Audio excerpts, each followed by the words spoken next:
Einstein को 20वीं सदी का अजीम तरीन साइंटिस्ट माना जाता है। रिलेटिविटी और क्वांटम थ्योरी पर इनकी रिसर्च ने मॉडर्न साइंस को बदल कर रख दिया। लेकिन आप में से बहुत कम लोग ऐसे हैं जो कि इनकी तस्वीर के अलावा इनकी असल आवाज़ को भी सुन चुके हैं। ये वीडियो आइंस्टाइन की असल आवाज़ और उस लेक्चर की है जो कि वो थ्योरी ऑफ रिलेटिविटी पर दे रहे थे। ज़रा इनकी आवाज़ को गौर से सुनिएगा। उज्जड़ गए वो बाग जिनके लाखों माली थे, गए जब सिकंदर दुनिया से उनके दोनों हाथ खाली थे। कंजवी बनाने वाले आल मशहूर कारीगर खुरम बट बिल्लू जट दे अली हमजा दाता साहब दी नगरी लाहौर दे रहने वाले। सॉरी, ये है original one.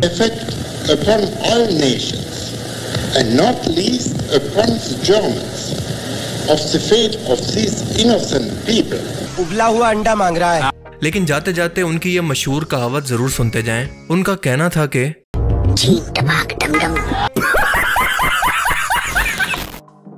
Amazing random facts around the world के सीजन 2 पार्ट 35 में खुशामदीद। एक ऐसी मुनफरिद वीडियो सीरीज जिसमें हम दुनिया कायनात से मुतल्लिक ऐसी हैरत अंगेज और ऐसी इंटरेस्टिंग किस्म की फैक्ट्स जानते हैं जो कि आपने आज से पहले कभी ना सुनी हो, और इनके बारे में जानकर आप एक ही वर्ड बोलेंगे, तो चलिए शुरू करते हैं आज का ये इंटरेस्टिंग एपिसोड। चाइना में आज से तकरीबन 2 हफ्ते पहले एक इंतहाई अजीबोगरीब और पुरस्कार किस्म के मंजर को देखा गया जो कि इससे पहले दुनिया के अंदर कहीं भी नहीं देखा गया, और वो था आसमान में एक साथ 7 सूरज का मौजूद होना, जैसा कि आप वीडियो में देख सकते हैं। पहली नज़र में देखने पर आपकी तरह मेरी सोच भी यही थी कि शायद ये वीडियो फेक है या फिर आर्टिफिशियल इंटेलिजेंस का कमाल है, क्योंकि इससे पहले भी सोशल मीडिया पर इस तरह की फेक वीडियोस अक्सर गर्दिश करती रहती हैं। लेकिन सच तो ये है कि ये वीडियो बिल्कुल रियल है, इसमें कोई एडिटिंग नहीं है। तो फिर सवाल पैदा होता है कि ये पुरस्कार मंजर था क्या और इसका मकसद क्या था। कुछ लोगों ने इस फिनोमिना को एंड टाइम्स यानी क़यामत की निशानी से जोड़ दिया, तो कुछ लोगों ने कहा कि ये होलोग्राम टेक्नोलॉजी का कमाल है, किसी ने कहा कि ये मल्टीवर्स का ग्लिच है, तो किसी ने कहा कि चाइना ने अपने लिए सूरज बना लिया है या इनकी कॉपी बना ली है, यानी जितने मुंह उतनी बातें। लेकिन सच ये है कि इनमें से कोई एक बात भी सच नहीं है, और ये और कुछ नहीं बल्कि सिर्फ एक ऑप्टिकल इल्यूजन यानी नज़र का धोखा है जो कि लाइट की रिफ्रैक्शन से पैदा होता है। और लाइट की रिफ्रैक्शन का मतलब है कि जब लाइट हवा, पानी या फिर हवा के अंदर मौजूद क्रिस्टल्स की वजह से मुड़कर अपनी डायरेक्शन को बदल लेती है और ओरिजिनल चीज़ के मुकाबले में उस चीज़ का अक्स भी दिखाई देने लगता है। मिसाल के तौर पर सन डॉग या फिरेलिया फिनोमिना, जब सूरज अपने गिर्द एक गोल रिंग बना लेता है जैसे किसी साइंस फिक्शन फिल्म का कोई सीन हो। लेकिन असल में बर्फानी इलाकों के अंदर हवा के अंदर मौजूद आइस क्रिस्टल्स के साथ लाइट के रिफ्रैक्शन की वजह से ऐसा मुमकिन होता है। ज़मीन के गिर्द मौजूद एटमॉस्फेरिक इन्वायरमेंट पर जब भी सूरज की लाइट की वजह से रिफ्रैक्शन पैदा होती है तो वो सूरज को ऊपर होराइजन के बजाय ज़मीन पर डूबता हुआ दिखाई देती है। इसके अलावा ऐसे ऑप्टिकल इल्यूजन कैमरा के लेंस की वजह से भी हो सकते हैं, जैसा कि इस वीडियो के मामले के अंदर हुआ। जी हाँ, ये वीडियो चाइना के शहर चेंगडू के अंदर मौजूद एक अस्पताल की खिड़की से एक औरत ने रिकॉर्ड की, और जहाँ पर यह मौजूद थी वहाँ पर इसके सामने विंडो भी मौजूद थी जो कि 6 लेयर थी। यानी इस औरत के सामने एक 6 लेयर की विंडो मौजूद थी और हर एक विंडो से रिफ्रैक्शन की वजह से एक अलग अलग सूरज दिख रहा था, और ये पूरी पिक्चर असल सूरज को मिलाकर 7 सूरज को दिखा रही थी। और इसी वीडियो को टिकटॉक पर यह कहकर पोस्ट किया गया कि चाइना के अंदर आसमान पर अचानक से 7 सूरज को देखा गया, और देखते ही देखते ये वीडियो पूरी दुनिया के अंदर वायरल हो गई, क्योंकि लोगों का भी कहना है कि चाइनीज़ लोगों का कोई एतबार नहीं है, कुछ भी नकली बना सकते हैं, किसी भी चीज़ को कॉपी कर सकते हैं, क्योंकि इनका बस चले तो अपना खुद का सोलर सिस्टम ही अलग बना लें। क्योंकि चाइना इससे पहले अपना एक आर्टिफिशियल सूरज पहले ही बना चुका है जो कि पूरे 7 मिनट तक सूरज की तरह न्यूक्लियर फ्यूजन रिएक्शन की मदद से चलता रहा, जैसा कि हमारा असल सूरज अरबों सालों से इसी प्रोसेस की मदद से हीट और एनर्जी को पैदा कर रहा है। चाइना का कहना है कि अगर वो इस एक्सपेरिमेंट के अंदर कामयाब हो जाता है तो पूरी दुनिया को फ्री एनर्जी हमेशा के लिए दे सकता है।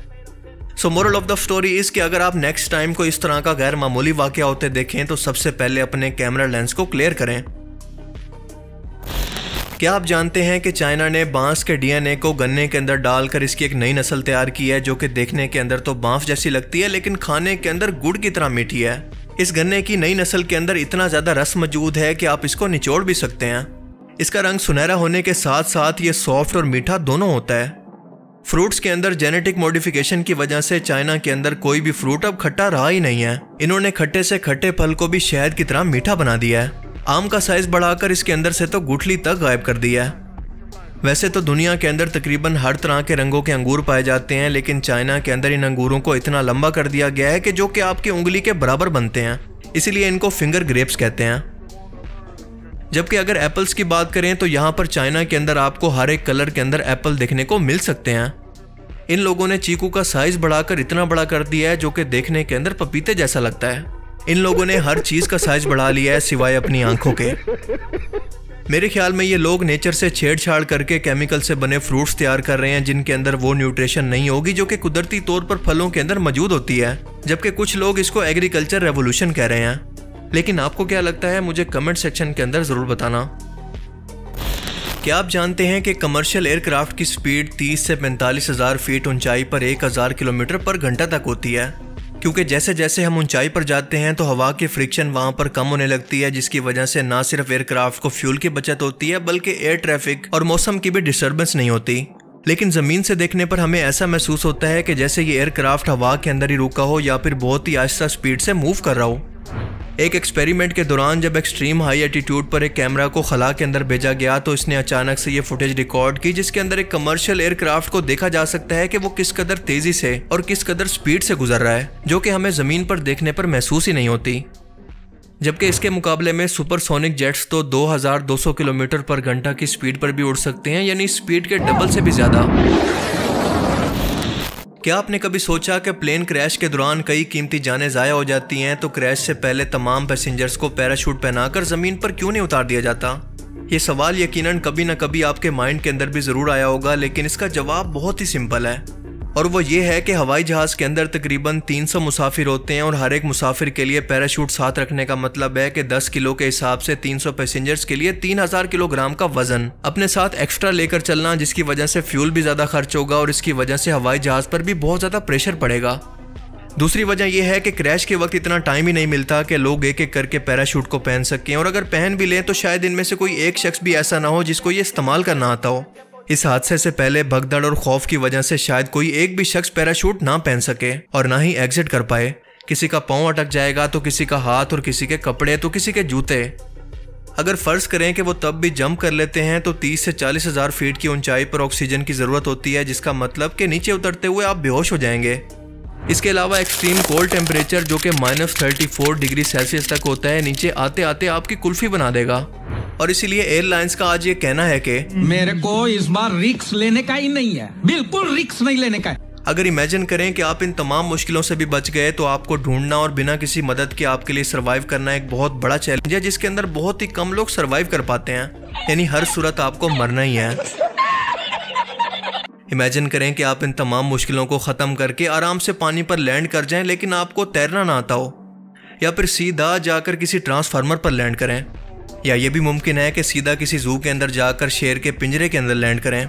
यह भी हो सकता है कि जल्दबाजी के अंदर आपने जिसे पैराशूट समझकर उठाया हो वो दरअसल किसी पैसेंजर का अपना बैग हो, और इस बात का पता चले आपको छलांग मारने के बाद। खैर ये तो मजाक की बात थी, सच तो यह है कि एयर ट्रैवल को आज भी दुनिया का कंपैरेटिवली सबसे सेफेस्ट तरीन ट्रैवल माना जाता है, और दुनिया की तमाम एयरलाइंस पैसेंजर की सेफ्टी के लिए नई टेक्नोलॉजी पर काम कर रही हैं, जिसमें से एक कॉन्सेप्ट ये भी है कि खुद एयरप्लेन्स को क्रैश करने के बाद एक बड़े पैराशूट से किसी सेफ जगह पर आराम से लैंड करवा दिया जाए, जो कि फ्यूचर के अंदर शायद हमें देखने को मिल सकता है। क्या आप जानते हैं कि साइंटिस्ट ने फिरौने मिस्र की वोकल कॉर्ड यानी गले से आवाज पैदा करने वाले मसल को और इसके चेहरे के मसल्स को पैदा करके 3D प्रिंटर से इनको बनाकर ये जानने की कोशिश की है कि इसकी आवाज असल में कैसी थी, और जब इसका रिजल्ट देखा गया तो लोग हैरान रह गए, क्योंकि ये आवाज असल में ऐसी साउंड करती थी। मेरे अम्मी बिरयानी बनाऊंगी अच्छी। खैर ये तो मजाक की बात थी, लेकिन एक्चुअल के अंदर ये एक 3000 साल पहले मिस्र के अंदर मौजूद एक प्रीस्ट की मम्मी है, और आज ये एक ब्रिटिश म्यूजियम के अंदर मौजूद है, जिसकी आवाज कुछ ऐसा साउंड करती है। तो आज के amazing random facts around the world की सीरीज में सिर्फ इतना ही। आपको इनमें से सबसे अमेजिंग फैक्ट्स कौन सी लगी और क्यों, अपनी कीमती राय का इजहार कमेंट सेक्शन में जरूर करें। Thanks for watching this video. अल्लाह हाफिज।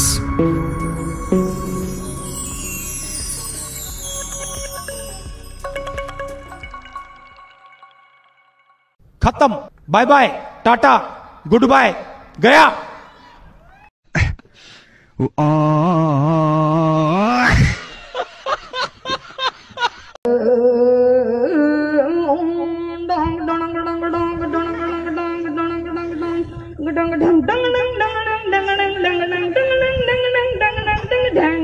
dang dang dang dang dang dang dang